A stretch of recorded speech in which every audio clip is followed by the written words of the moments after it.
अगर मैं तुमसे कहूं कि आज की कहानी में दो लड़के हैं जो एक ही कमरे में रहते थे। एक ने अपने दिल की बात कह दी और दूसरे ने उसे ठुकरा दिया। लेकिन उसी रात कुछ ऐसा हुआ जिसने सब कुछ बदल दिया। एक स्पर्श, एक खामोशी और एक ऐसा सच जिससे दोनों भागते रहे।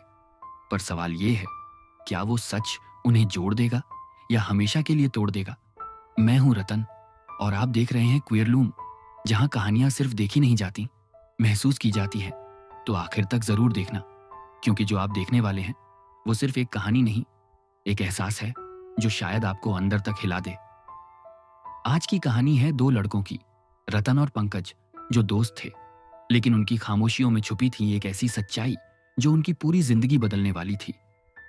रात के सन्नाटे में पंखे की आवाज जैसे कमरे की दीवारों से टकराकर वापस लौट रही थी, और उसी छोटे से पीजी के कमरे में दो जिंदगियां एक ही छत के नीचे रहकर भी एक दूसरे से कितनी दूर थीं। ये बात शायद खुद उन्हें भी ठीक से समझ नहीं आ रही थी। रतन अपनी करवट बदलते हुए छत को घूर रहा था।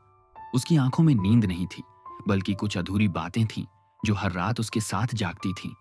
दूसरी तरफ पंकज था, जो हमेशा की तरह शांत दिखता था, लेकिन उसके अंदर का शोर किसी तूफान से कम नहीं था। दोनों पिछले एक साल से साथ रह रहे थे, एक ही कमरे में, एक ही दिनचर्या के साथ। सुबह कॉलेज, शाम को काम और रात में चुप्पी।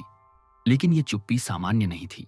ये वो चुप्पी थी जिसमें अनकहे सवाल थे, अधूरे जवाब थे और एक अजीब सा खिंचाव था जिसे दोनों महसूस तो करते थे, पर मानने से डरते थे।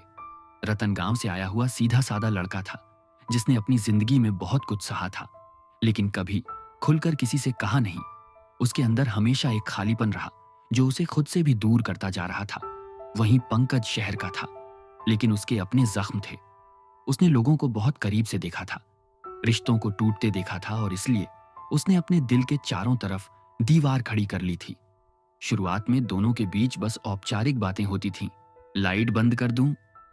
कल क्लास कितने बजे है? लेकिन धीरे धीरे ये बातें बदलने लगीं। कभी कभी हंसी भी आ जाती थी, कभी किसी फिल्म को लेकर बहस, कभी किसी गाने पर दोनों का एक साथ चुप हो जाना। और इन्हीं छोटी छोटी बातों के बीच कुछ ऐसा बन रहा था जिसे कोई नाम देना आसान नहीं था। एक शाम जब बारिश हो रही थी और दोनों कमरे में फंसे हुए थे, बिजली चली गई थी और अंधेरे में सिर्फ मोबाइल की हल्की रोशनी थी। रतन ने पहली बार पंकज से कुछ ऐसा पूछा जो उसने पहले कभी नहीं पूछा था। तुम कभी अकेलापन महसूस करते हो? पंकज कुछ सेकंड चुप रहा, फिर बोला, हर वक्त। उस जवाब में जो सच्चाई थी उसने रतन को अंदर तक हिला दिया। उसे लगा जैसे पहली बार उसने पंकज को सच में देखा है। उस दिन के बाद दोनों के बीच की दूरी थोड़ी कम हो गई, बातें बढ़ने लगीं। देर रात तक जागना, पुराने किस्से शेयर करना, अपने डर, अपनी कमजोरियां, सब कुछ धीरे धीरे सामने आने लगा। लेकिन फिर एक दिन सब कुछ बदल गया। रतन ने हिम्मत करके अपने दिल की बात कह दी। उसने साफ शब्दों में नहीं कहा, बस इतना बोला, तुम मेरे लिए सिर्फ दोस्त नहीं हो। यह सुनते ही पंकज का चेहरा बदल गया। वो उठकर खड़ा हो गया। उसकी आंखों में गुस्सा था या डर, यह समझना मुश्किल था। उसने कहा, तुम्हें पता है तुम क्या बोल रहे हो?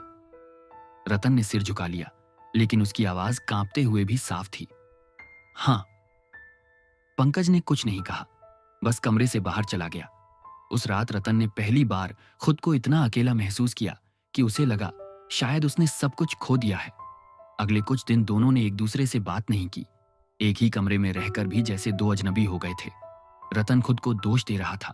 उसे लग रहा था कि उसने अपनी दोस्ती बर्बाद कर दी। वहीं पंकज खुद से लड़ रहा था। उसे समझ नहीं आ रहा था कि वो इतना परेशान क्यों है। अगर उसे फर्क नहीं पड़ता तो वो इतना बेचैन क्यों है, और अगर पड़ता है तो वो उसे स्वीकार क्यों नहीं कर पा रहा। एक रात जब दोनों अपने अपने बिस्तर पर लेटे हुए थे, बाहर हल्की बारिश हो रही थी और कमरे में फिर वही सन्नाटा था।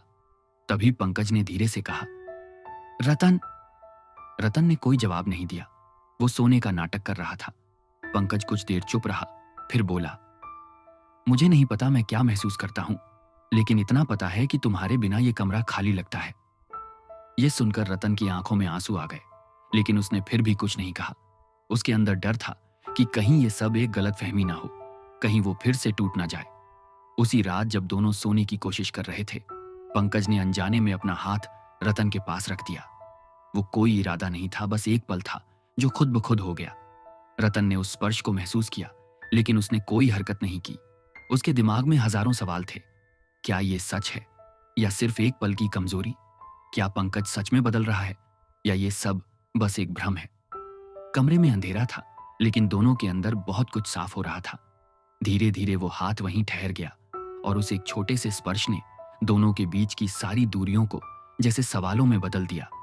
पंकज ने कुछ नहीं कहा, रतन ने भी नहीं, लेकिन उस रात दोनों ने महसूस किया कि उनकी कहानी अब पहले जैसी नहीं रही।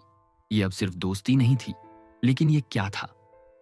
इसका जवाब अभी भी किसी के पास नहीं था, और शायद यही अनिश्चितता इस कहानी को और गहरा बना रही थी, क्योंकि कभी कभी सबसे मुश्किल लड़ाई दुनिया से नहीं बल्कि खुद से होती है। और रतन और पंकज अब उसी लड़ाई के बीच खड़े थे। रात वही थी, लेकिन अब सन्नाटा पहले जैसा नहीं रहा था। उस एक हल्के से स्पर्श ने दोनों के अंदर कुछ ऐसा जगा दिया था जिसे अब अनदेखा करना नामुमकिन था। सुबह जब रतन की आंख खुली तो उसने देखा पंकज पहले ही उठ चुका था। वो खिड़की के पास खड़ा बाहर देख रहा था, जैसे किसी गहरी सोच में डूबा हो। रतन ने चाहा कि वो कुछ बोले, लेकिन शब्द उसके गले में ही अटक गए। कुछ पल की खामोशी के बाद पंकज ने बिना पीछे मुड़े कहा, हमें बात करनी चाहिए। ये वही पल था जिससे रतन डर रहा था, लेकिन शायद यही पल जरूरी भी था। रतन धीरे से उठा और उसके पास जाकर खड़ा हो गया। दोनों के बीच कुछ सेकंड की दूरी थी, लेकिन वो दूरी उनके अंदर के डर से कहीं छोटी थी। पंकज ने गहरी सांस ली और बोला, मैं भाग रहा था, तुमसे नहीं, खुद से, क्योंकि जो मैं महसूस कर रहा हूं उसे समझना मेरे लिए आसान नहीं है। रतन चुपचाप सुनता रहा। उसकी आंखों में उम्मीद और डर दोनों थे। पंकज आगे बोला, जब तुमने वो कहा था उस दिन, मैं डर गया था। मुझे लगा अगर मैंने मान लिया तो सब कुछ बदल जाएगा। लोग क्या सोचेंगे, मैं खुद को कैसे देख पाऊंगा, ये सब दिमाग में घूम रहा था। लेकिन उस रात जब मैंने तुम्हें अपने पास महसूस किया तो पहली बार लगा कि शायद मैं जितना सोच रहा हूं उससे ज्यादा सच को दबा रहा हूं। रतन की आंखों से आंसू गिरने लगे, लेकिन इस बार वो दर्द के नहीं थे, वो उस सच्चाई के थे जिसे वो इतने समय से अकेले ढो रहा था। उसने धीरे से कहा, मैंने कभी तुमसे कुछ छीनने की कोशिश नहीं की, बस जो महसूस किया वही कह दिया। पंकज ने पहली बार उसकी तरफ देखा और उसकी आंखों में कोई गुस्सा नहीं था, सिर्फ सच्चाई थी। मुझे पता है, और शायद इसी वजह से मैं तुमसे दूर नहीं जा पाया, लेकिन हर कहानी इतनी सीधी नहीं होती। उसी वक्त दरवाजे पर जोर से दस्तक हुई। दोनों चौंक गए। दरवाजा खुला और सामने पीजी का मालिक खड़ा था। उसके साथ दो और लड़के थे। उनके चेहरे पर शक साफ दिख रहा था। क्या चल रहा है यहां? उसने सख्त आवाज में पूछा। रतन और पंकज दोनों एक पल के लिए घबरा गए। शायद किसी ने कुछ देख लिया था या बस शक हो गया था। माहौल अचानक भारी हो गया। पंकज ने खुद को संभालते हुए कहा, कुछ नहीं सर, बस बात कर रहे थे। लेकिन मालिक ने कमरे के अंदर नजर दौड़ाई और बोला, देखो, मुझे यहां कोई ड्रामा नहीं चाहिए। अगर कोई गड़बड़ हुई तो दोनों को निकाल दूंगा। ये शब्द जैसे किसी खतरे की घंटी थे। मालिक चला गया, लेकिन उसके जाने के बाद कमरे में जो खामोशी आई वो पहले से ज्यादा भारी थी। रतन का चेहरा उतर गया। उसने धीरे से कहा, शायद हमें यहीं रुक जाना चाहिए। मैं नहीं चाहता कि तुम्हारी वजह से कोई परेशानी हो। यह सुनकर पंकज का चेहरा बदल गया। तो तुम फिर से भाग रहे हो? रतन ने नजरें झुका ली। मैं भाग नहीं रहा, मैं बचा रहा हूं। पंकज ने गुस्से में कहा, किससे? दुनिया से या खुद से? यह सवाल सीधा दिल पर लगा। रतन ने पहली बार आवाज ऊंची की, मैं थक गया हूं पंकज, हर बार छुप छुप कर जीने से, हर बार डरने से कि लोग क्या कहेंगे। मैं बस शांति चाहता हूं। पंकज कुछ सेकंड चुप रहा, फिर धीरे से बोला, और मैं पहली बार जीना चाहता हूं। सच में? यह वही टर्निंग पॉइंट था जहां दोनों को फैसला लेना था। या तो वो डर के साथ जीते रहेंगे या एक बार सच का सामना करेंगे। पंकज ने आगे बढ़कर रतन का हाथ पकड़ लिया, इस बार बिना किसी हिचक के। मैं नहीं जानता आगे क्या होगा, लेकिन इतना जानता हूं कि अगर आज मैंने ये मौका छोड़ दिया तो जिंदगी भर पछताऊंगा। रतन की आंखें भर आईं। उसके अंदर का डर अभी भी था, लेकिन इस बार उसके सामने कोई खड़ा था जो भाग नहीं रहा था। कुछ पल के लिए दोनों बस एक दूसरे को देखते रहे, जैसे सारी दुनिया थम गई हो। फिर रतन ने धीरे से सिर हिलाया। ये कोई बड़ी जीत नहीं थी, ये बस एक शुरुआत थी। उसी दिन दोनों ने फैसला किया कि वो खुद से झूठ नहीं बोलेंगे, चाहे जो हो। धीरे धीरे चीजें आसान नहीं हुई। लोगों की नजरें बदलीं, फुसफुसाहटें शुरू हुईं, कुछ दोस्त दूर हो गए, लेकिन एक चीज नहीं बदली, उनका साथ। हर मुश्किल में, हर सवाल में वो एक दूसरे के साथ खड़े रहे।